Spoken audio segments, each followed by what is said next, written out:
টান টান উত্তেজনাকর ম্যাচে ভারতকে লজ্জাজনকভাবে হারিয়ে ঐতিহাসিক টেস্ট ম্যাচ জিতে নিল অস্ট্রেলিয়া।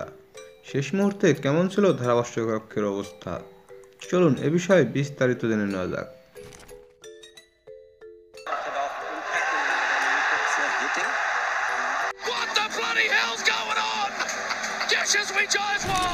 অস্ট্রেলিয়া ও ভারতের মধ্যকার ম্যাচ মাঠে গড়ালে আলোচনা ও সমালোচনা থাকে তুঙ্গে। এবারও তার ব্যতিক্রম হয়নি। দ্বিতীয় টেস্ট ম্যাচ শুরুর থেকেই সমালোচনার জন্ম দিয়েছিল বিরাট কোহলি।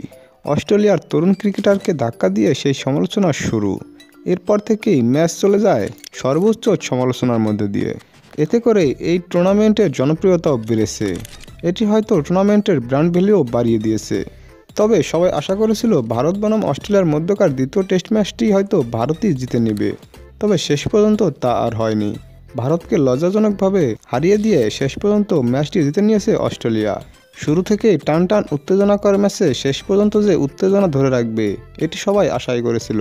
তবে হয়েছেও তাই। শেষ মুহূর্তে টান টান উত্তেজনাকর মুহূর্ত ছিল মাঠে। ভারতের লজ্জাজনক হারে হতভম্ব হয়েছে রোহিত শর্মাও। তবে ট্র্যাভিস হেডরা দেখিয়ে দিল মাঠে ধাক্কাধাক্কি করে কখনো ম্যাচ জেতা যায় না। শেষ পর্যন্ত লড়াই করেই ম্যাচটি জিততে হয়।